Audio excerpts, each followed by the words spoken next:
climbing to the top of the UK's tallest, fastest, and craziest coaster, which is considered to be one of the best and most intense coasters in the world. I'm also going to be riding this coaster that goes upside down 10 times, a crazy wing coaster, the fastest accelerating coaster in the world, and so much more, starting with Saw the Ride, which is literally themed to torture. This is one of the most popular rides in the park, but apparently it is one of the worst roller coasters in the entire United Kingdom, maybe the entirety of Europe, maybe the entirety of the world, specifically because it is apparently just mind-meltingly rough. It starts with a wild drop into the pitch black before we turned around and slowly rolled over a dead body. We burst out into the light, turned around, and started climbing up the really uncomfortable vertical lift. When we made it to the top, we were immediately thrown down a wild, beyond vertical 100-degree drop, ejecting me from my seat as we flew under some giant saws and shot back up while the train violently shook. We rose up into a half loop, stalling out upside down for a second before diving down, then twisting to the side. We snapped through a fast turn while the train continued to rattle, then flew over a big hill that tossed me from my seat and pinned me in the air while vibrating like a broken washing machine. We rose back up and blasted through some brakes, which did not slow us down in the slightest, then fell down a wildly sharp drop, snapping me into the air with so much force that it was kinda painful. I was slammed back down as the train rose back up and whipped upside down, then dove towards the ground, which was by far the roughest part of the ride. The roughness continued as we rose back up and mercifully hit the brakes, ending the absolute saw trap of a ride. Oh my goodness, people are not exaggerating when they say that that thing is extremely rough. Oh my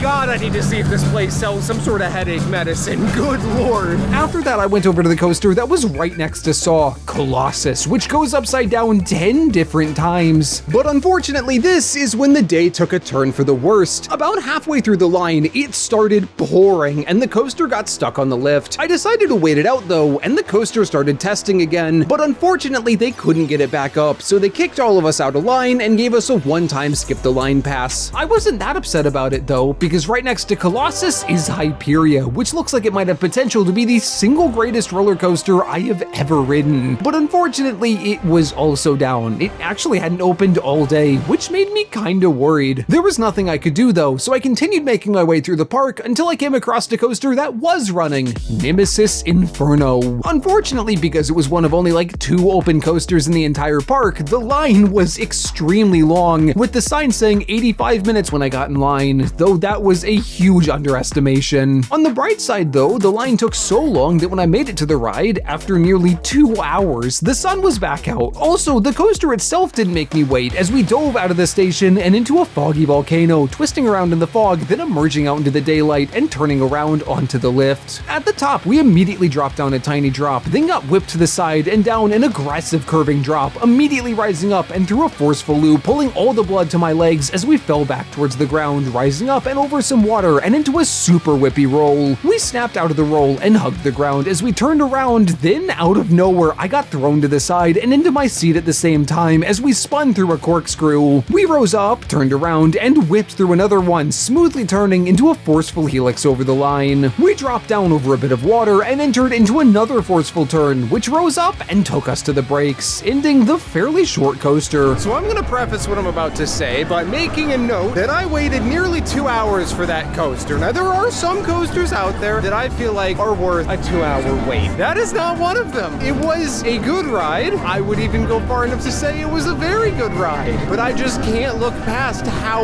unbelievably slow the line moves. And for the doofus that's gonna be in my comments commenting, oh, why don't you just get the Fast Pass? Today, the Fast Pass is 175 pounds. With today's exchange rate, that is 235 American dollars. That's more than my 2 days at the park cost, plus my hotel.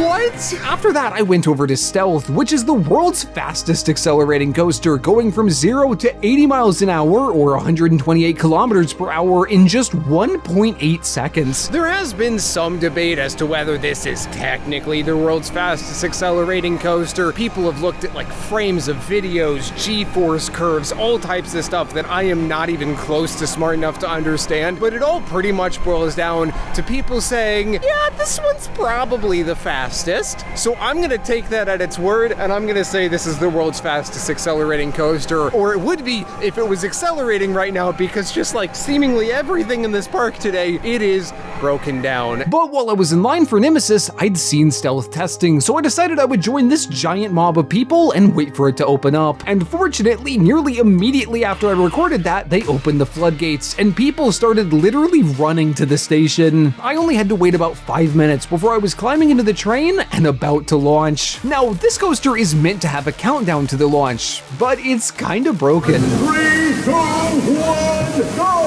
Where are we going?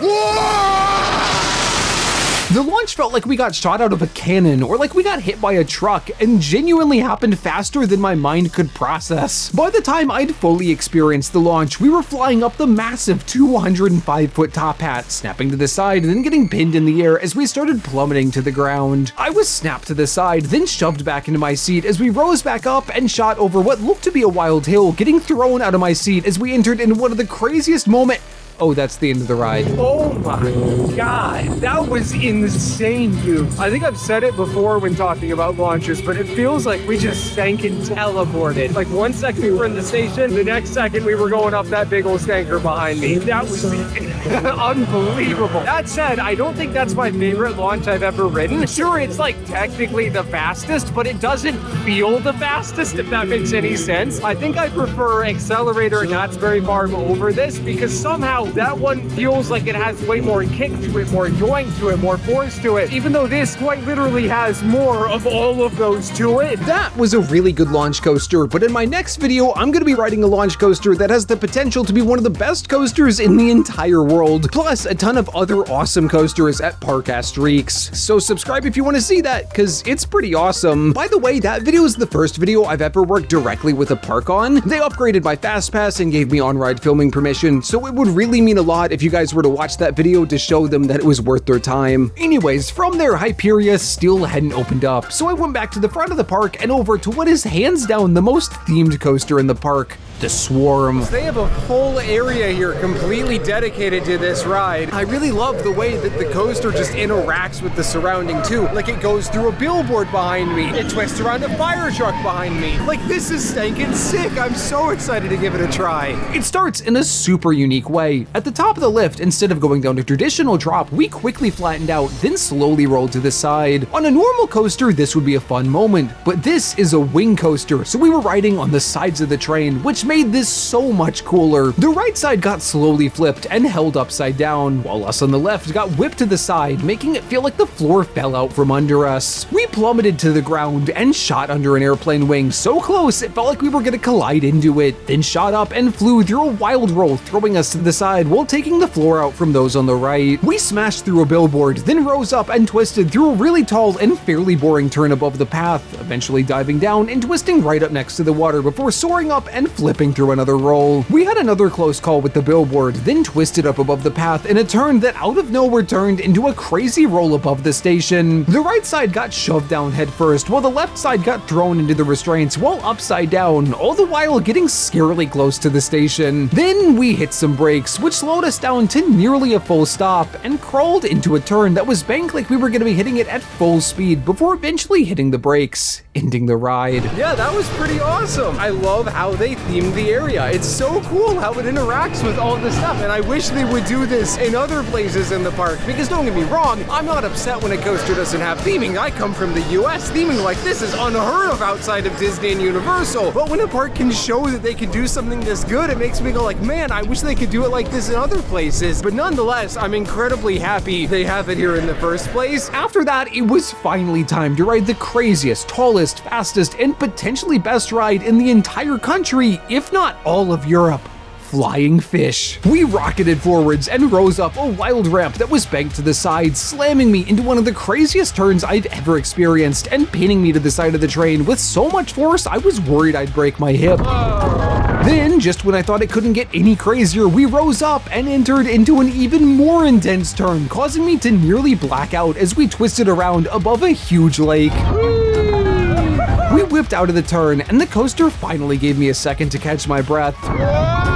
I only had a moment though as we twisted to the side through a turn that somehow was more intense than every other part of the ride combined. Finally, we sped into the station, and I thought the ride was done. But nope, we shot straight through it and kept rocketing forwards, going through the insane layout again and again and again. When does it end? It felt like it would never end. Eventually though, it slowed down, giving me a chance to catch my breath as we returned to the station, ending the absolutely insane ride. By the way, if you appreciate me risking my life and taking on these absolute death traps of rides, please consider subscribing. I didn't have words to explain just how intense it was, so in complete shock, I walked over to the next coaster, which I knew wasn't even gonna hold a candle to the flying fish, Colossus, which goes upside down 10 different times. And thanks to the fast pass I was given earlier, I was able to walk right onto the ride, which starts with a little slow turn super far above the ground, which turned into a twisting drop, diving to the ground, then immediately shooting up into a huge loop. I was shoved into my seat with a ton of force as we fell out of the loop, shot under a path, and blasted over a wild hill, tossing me from my seat as we rose over the path, then ducked into a trench, only to immediately shoot up, go upside down for a second, then roll into a little turn, which suddenly flipped us upside down again before diving back under the trench. We twisted to the side, then twisted the other way, which smoothly turned into a corkscrew, spinning us around above the line. We twisted out of the corkscrew and kept rolling, rising back up and snapping through another one, throwing me to the side right above the path. We turned to the other side and twisted around next to the ground, then rose up and entered into the most famous part of the ride, 4 rolls back to back to back to back. We were thrown to the side and held upside down for a second, then slammed to the side again as we rotated around and got held upside down again. Then it all happened again and again, making me dizzier and dizzier in the process. Finally, we twisted out of the final roll and rose above the path, which I thought would be the end of the ride, but that last roll was only the 9th time the coaster had gone upside down. There was still one more inversion, and can you guess what it was? It was another stankin' roll. Finally, we hit the brakes, ending what should have been a really good ride. Unfortunately, something happened while I was boarding the train that kinda ruined the ride for me. The restraints on that coaster,